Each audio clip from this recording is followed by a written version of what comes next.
रायगडमधून एक मोठी आणि गंभीर बातमी समोर येते। कर्जत खालापूरचे माजी आमदार सुरेश लाड यांनी थेट जिल्हा परिषद कार्यालयात झोपून उपोषण सुरू केलंय।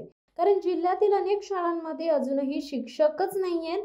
रायगड जिल्ह्यातील दुर्गम भागातील विद्यार्थी अजूनही शिक्षकांअभावी शिक्षणापासून वंचित आहेत। शिक्षकांच्या बदल्यांचे आदेश निघूनही ते शाळांमध्ये रुजू होत नाहीयेत। या पार्श्वभूमीवर आज अलिबागच्या जिल्हा परिषदेत माजी आमदार सुरेश लाड यांनी धडक दिली आणि थेट जिल्हा परिषदेच्या मुख्य कार्यकारी अधिकाऱ्यांच्या दालनातच झोपून आंदोलन सुरू केले।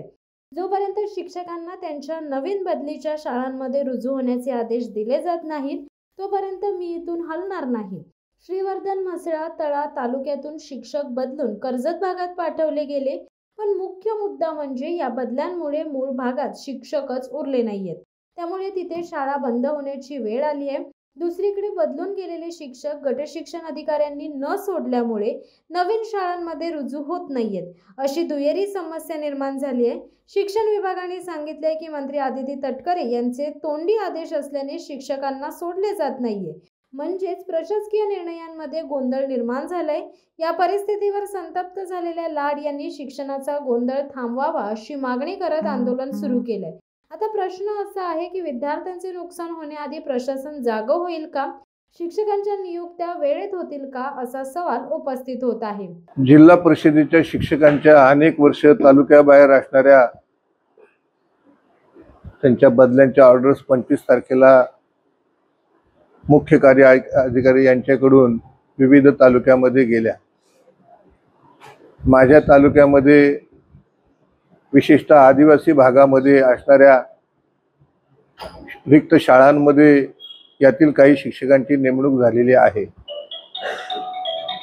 आदिवासी भागामधल्या त्या कार्यकर्त्यांनी शिक्षकाअभावी होणारी विद्यार्थ्यांची हानी हे सांगून लवकर बदल्या व्हाव्यात अशा प्रकारची मागणी केली, परंतु ऑर्डर्स होऊन सुद्धा संबंधित गटविकास अधिकारी त्या शिक्षकांना त्यांच्या तालुक्यातून सोडत नाहीत। श्रीवर्धनच्या BDOना ही बाब मी विचारली की तुम्ही त्यांना का सोडत नाहीत, तुमच्याकडे लेखी ऑर्डर येऊन सुद्धा ते म्हणाले आम्हाला एज्युकेशन ऑफिसरनी सोडू नका, शिवोनी त्यांना सोडू नका असे आदेश दिलेले आहेत। लेखी आदेश आहेत का, तर म्हणाले नाही, तोंडी आदेश आहेत। मग मी एज्युकेशन ऑफिसरना फोन लावला, त्या म्हणाला मी आज गडबडीमध्ये आहे, आज मला काय आपल्याला वेळ देता येणार नाही। सीओना फोन लावला, त्यांच्याही वस्तुस्थिती लक्षात आणली।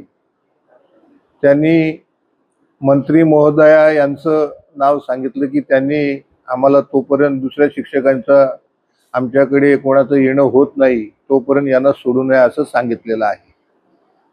हा न्याय होऊ शकत नाही। त्यांच्या तालुक्यामध्ये रिक्त जागा होत आहेत म्हणून आमच्या तालुक्यातल्या रिक्त जागा भरल्या जाऊ नये अशा प्रकारे त्यांना सांगता येत नाही। आणि म्हणून मी शिवोनकडे इथे आलो, त्यांना म्हटलं मी तुमच्याकडे येतोय, तर त्या इथे नव्हत्या। शिक्षक गुणगौरव समारंभ जो 3 वर्षांना करायला त्यांना वेळ मिळालेला आहे तिकडे त्या सभागृहामध्ये होत्या। तिथे मी गेलो, दीप प्रज्वलित सुरू असल्यामुळे मी थांबलो आणि दीप प्रज्वलन झाल्यानंतर